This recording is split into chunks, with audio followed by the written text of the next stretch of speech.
Okay, so review. During tutorial, what do we need help with?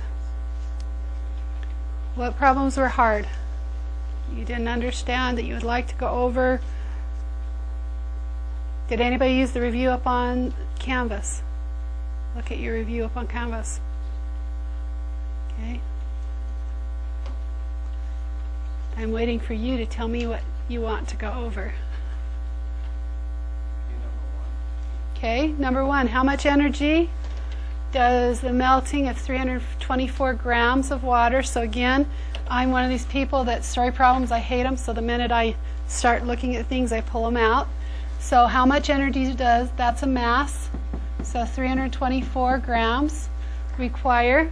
The heat of fusion for that is this, so heat of fusion is delta H and its fusion. So that's equal to 79.7, and that's calories per gram. Here's a big hint here. It also gave me heat of vaporization, but vaporization is from a liquid to a gas, and that's not what it asked me here. It asked me melting. So what's melting? Solid to a liquid, or liquid to a solid. So I'm going to use fusion. I'm not going to use the heat of vaporization. That's just extra information I don't need. Okay? So as I look at the units there tell me what I need to do, right? I want to get rid of grams. I want to go to calories. One's grams, one's calories per gram, so all I have to do is times them together. So the Q here for this is just delta H of fusion times the mass, which will be 79.7 calories. I put a C there. Let's just rearrange that. Calories divided by grams times by 324 grams. By doing that, grams cancel. I'll be left with calories. Throw it through my calculator. What do I get? Anybody need a calculator while we're doing this? Anybody need one? Take one.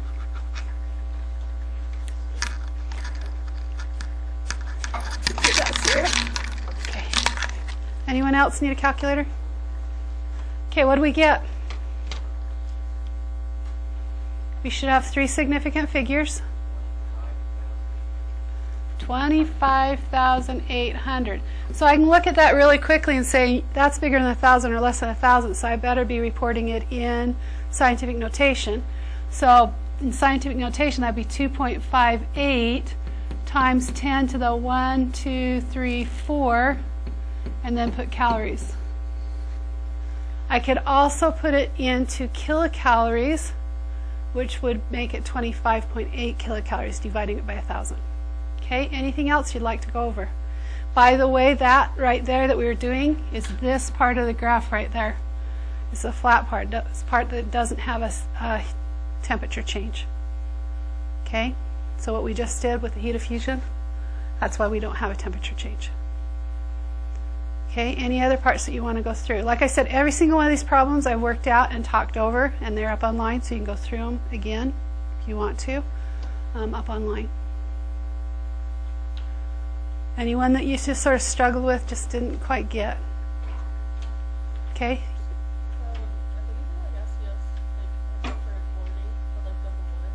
I've tried to use the same kind of wording, just change the numbers. Okay, yes. Number 6. It looks like my stuff is going to stay with us, so we're going to erase that real quick. Okay, number 6, the easiest way here for me is I always write down what I know first. I know what elements are. They're just an element by itself. So that's the first thing I do, get them out of the way.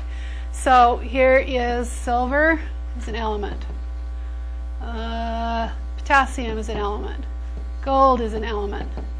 And S8 is an element. And if I had any, like Braunhifkel, those would be elements. So if they just have a number, but it's just one element, it's an element. Okay, don't let that trick you. Second thing is, I know ionic is going to be far apart on the periodic table. So if it's far apart on the periodic table, I can put it under ionic. So, oh, that's MgBr. They're opposite sides. So I'm going to put that here, MgBr2. That one's taken care of.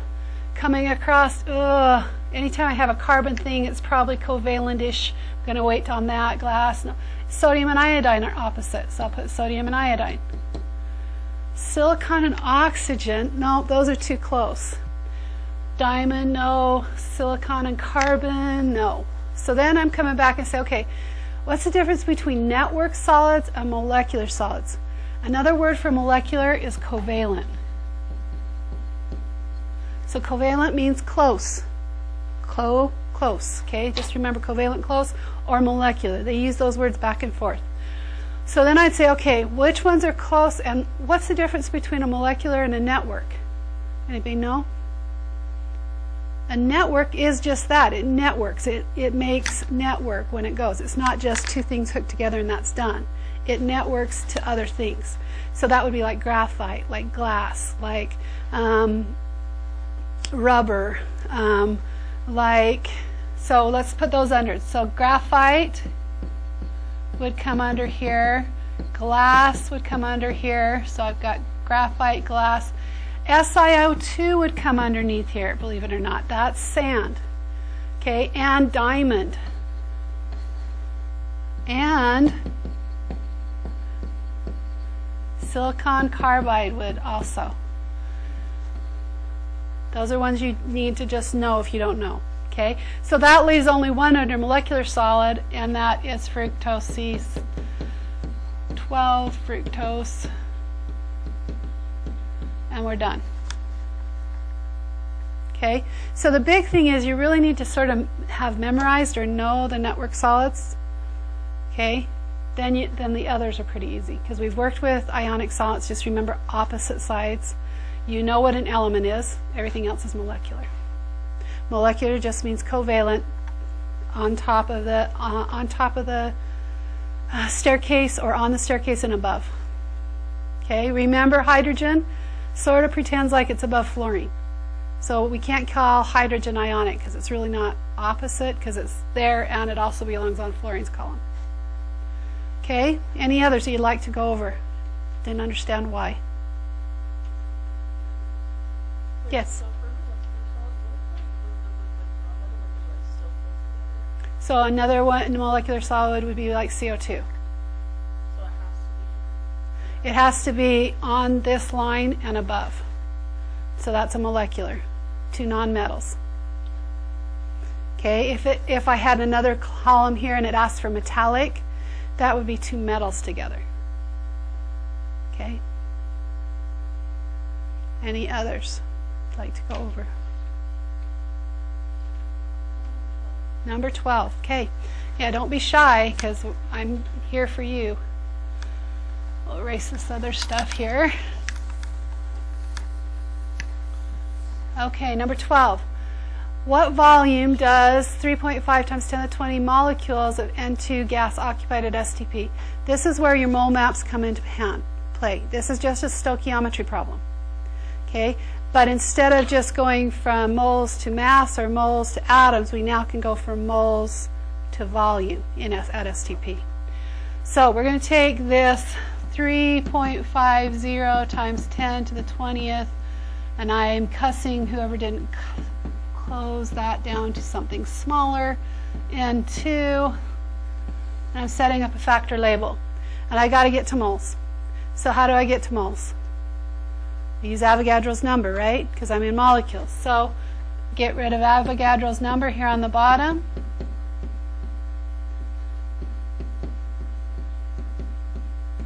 And that's 1 mole on the top. Molecules cancel with molecules. Then we just have one more step. It's just a stoichiometry problem. Since it's at STP, and this only works at STP, standard temperature and pressure, is that 1 mole of any substance, this is Avogadro's law, 1 mole of any substance at STP is 22.4 liters. So 1 mole of N2 is equal to 22.4 liters of N2. Moles of N2 go out. Now, remember, either store Avogadro's number, or when you do the divide here, make sure that is in parentheses. If not, you're going to end up with the wrong power, 10 to the power. Okay? It will divide by 6.02 and then it'll times by 10 to the 23rd. Okay? So if I look at the powers of 10, I should be close to 1, it looks like, by the time I get done, because I'm a half, and then I'm 10 to the 3rd on the bottom, but I'm timesing it by, so 7. Okay, anyway. What do we get? Units or liters of N2. How many significant figures? 3. Let's put a number up there. 0.013. I actually should have one more. 0. Do I have a second on that? Okay. So it's a really easy problem as long as you know what you're doing. Would I put the mole map on? Probably. Okay. On your 3x5 card. All right. Any other questions? Number 7. Okay, let's go back up.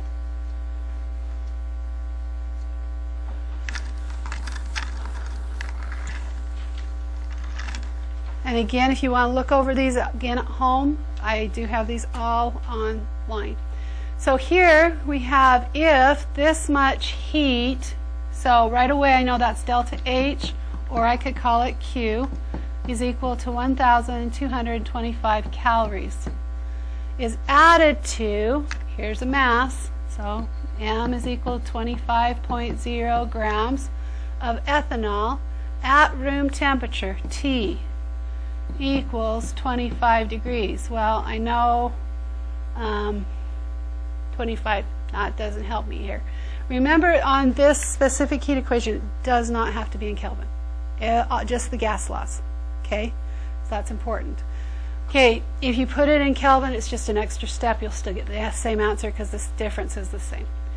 All right, so it wants, that's T initial. It wants T final. We don't know what that is. But it gives me the specific heat equal to 2.44 joules per gram degree Kelvin. The gram degree Kelvin is going to be the same as gram degree Celsius, so I don't need to worry about that. All right, so I know the equation is Q is equal to M Cp delta T. I also know that T delta T is equal to T final minus T initial.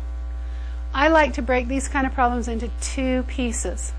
One where I solve for delta T, and then one where I solve for TF. Now, if you're a great mathematician, you can put it all at one and solve for all one, but I don't like to do the distribution, and then trying to solve it gets a little hairy. So I just plug it in. The easy way to remember how to solve for this, if you need any one of these 3, put it on the other side, then it's going to be Q divided by what's left. So what's left is M and Cp. Okay, that makes it easy. Then we just go plug it in.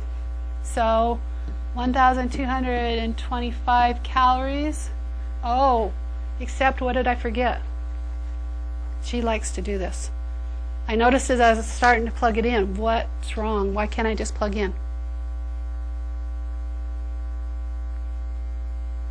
Say it louder. No, I'm trying to find the change of T. That's not the problem. Look and see what else might be the problem.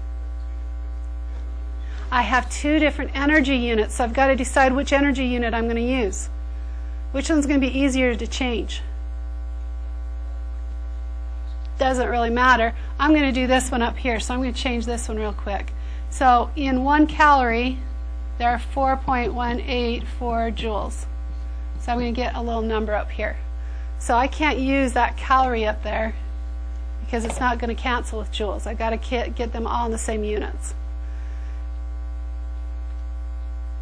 I can use the degree Celsius and the Kelvin interchangeably because the unit difference is the same. Okay? Which one's supposed to be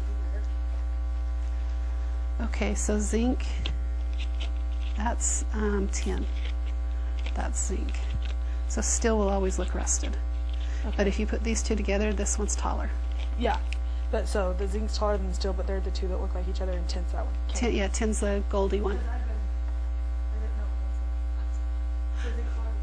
Right. Okay, so what do we get for Q when we do that? 4 times that. 5,125.4. Okay. Now, sorry, I write in really small there. So 5,125.4 joules. Now I can plug in. And then on the bottom, we've got our mass, 25.0 grams. And then I've got my specific heat, 2.44 joules per gram Kelvin, which, again, the difference is the same as degrees Celsius, so I'm okay there. Then going through, dividing out my units, I end up with K or degrees C. I'm just going to call it degrees C at this point. Remember again, when we put it through, divide parentheses times through closed parentheses. What do we get?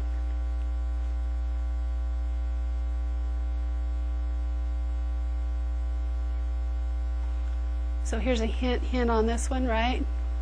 I just changed the numbers. So maybe I might have changed what thing you have the specific heat of, but just change the numbers, so be really careful on this. What do we get?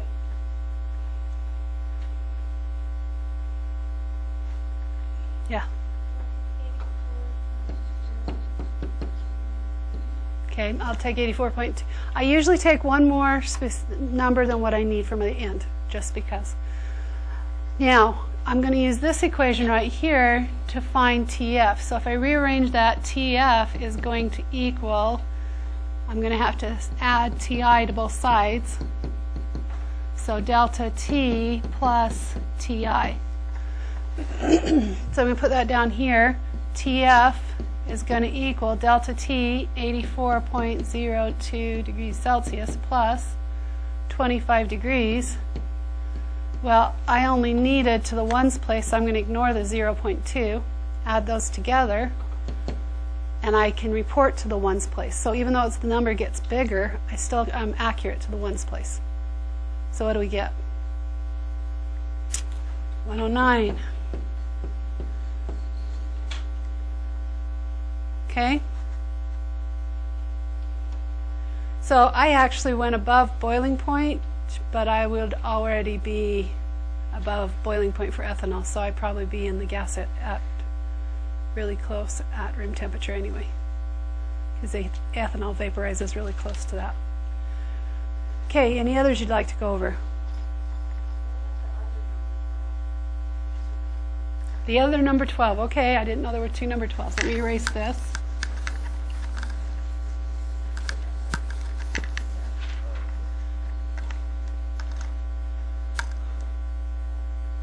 This 12? Okay. So tell what type of chemical bonding, what kind of intermolecular bonding. So first of all, you can go through and just say all of these will have London dispersion forces, because every single kind has London dispersion forces. That's an easy. The second one, dipole-dipole, can I draw it and have a positive side and a negative side? So I look at my Lewis diagram. I say, okay, can I cut it? Can I make it positive, negative? Well, this has just 2 things, 2 different things. So it's going to have a dipole. So I put a dipole. This one has 2 different things, but if I put it together, here's carbons, and then I'd come back and I'd bond it with hydrogen here, and hydrogen here, and hydrogen here, and hydrogen here. I can't really cut the carbon away. So that one is not. Whoa, hello. So I'd erase that. The next one I look at is nitrogen, and nitrogen, Lewis dot looks like this, right? And bringing in hydrogens, it would come here, hydrogen, here a hydrogen, and here a hydrogen. It sort of looks like we can't, but what I need to remember is this unshared pair of electrons, my ghost, remember it will go out of the plane, and so I actually get N with the H's down like this, and the unshared pair of electrons there.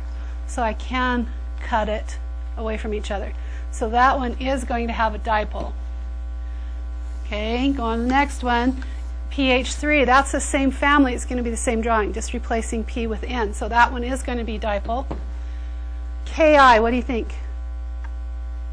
That's going to have a dipole. Two different ones. There's just two of them.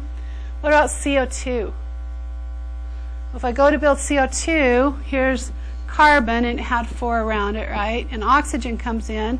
Oxygen has 6 around it. So I need to share 2 with this oxygen, and I need to share 2 with this oxygen. And so what happens is I end up with C double bound to oxygen, 2 unshared pair of electrons, C double bound to oxygen, 2 unshared pair of electrons. Can I get the carbon away? No. So that does not have dipole-dipole. PCl5. Okay, that's putting phosphorus in the center. It had 5 things around it, right? So I'd go put a chlorine here, a chlorine here, a chlorine here, but then this would have to have a chlorine and this would have to have a chlorine to get 5. What it ends up looking like is this. With the phosphorus in the center, a chlorine here, a chlorine here, here, here, and here. Can I get phosphorus away? No. So it is not polar. Then I go to the next one, SO2. So here's sulfur, 1, 2, 3, 4, 5, 6. We have an oxygen, let's see, we have an oxygen coming in right here to coordinate covalent, and we have an oxygen sharing 2 here. What do you think? If I redraw that, it would be like this. Can I? Is it polar? So you've got to sort of think about, if I have a double bond and a single bond and an unshared pair of electrons, I'm going to be a bent shape. So it can be split right here, so it is polar. So going across right there, I'm going to put a dipole-dipole. And then we get to this massive thing right here. That's a sugar.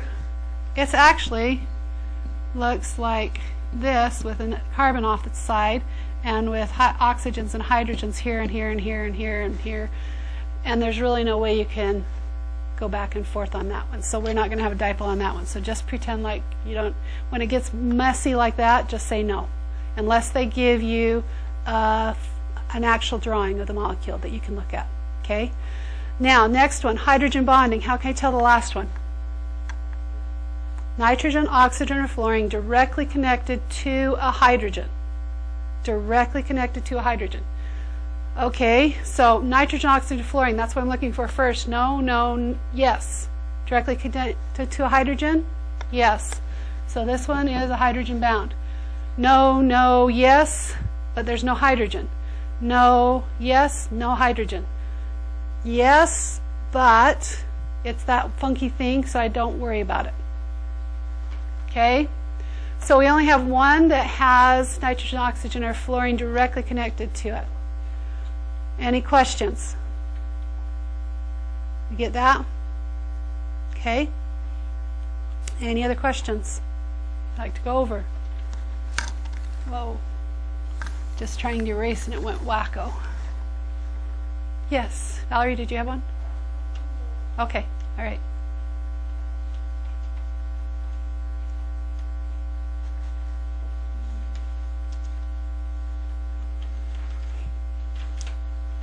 Make sure you know this review backwards and forwards. Yes.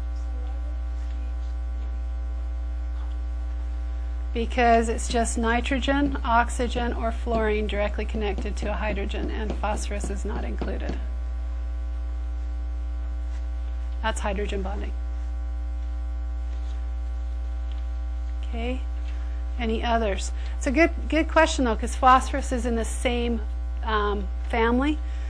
But the difference is the NO and F, they don't have a D level where phosphorus does. And so that makes a difference. Hello. You need something? Okay, all right. Any others that you'd like me to go over that you just didn't understand? 21. Okay. I'll put this up too so you can go back over this if you'd like to. 21. Okay, so here we go again. This is a gas law I can say right away, so I'm going to need to have my temperature in Kelvin. So that's a volume, right? So I'm just going to put V1. Even if I'd only have one volume, it's okay. Then this is a temperature, so I'm going to put T1 is equal to 215 K. Is heated to, here's another temperature, T2 is 545. Oh, I was so nice, I put it in Kelvin for you. What does the volume, V2, occupy? Whose law? Charles. Pressure's constant. Okay, so pressure constant, we got Charles' law. Charles' law is V1 divided by T1 equals V2 divided by T2. I am searching for V2 right here. So I'm going to rearrange the equation. V2 is equal to, I'm going to times both sides by T2. So V1 T2 divided by T1, and you plug in. So V1, 5.2 liters. T2, 545 K. T1, 215 K. K's cancel. And we want two significant figures because liters was only in 2. So liters, somebody got that plugged through? 13. We're done. On these, it's really important, like on the next one, they're both given in Celsius. So both of these would have to be changed to Kelvin before you moved on. Okay? All right, we're almost to bell. I want to make sure you understand that you can go to your Canvas. Test solutions for the review are all right here, and I've walked through each step of them. Okay? So if you can't make it after school and you can't see me tomorrow, you have everything you need for the test. Okay? We good? All right. We want to ace this test.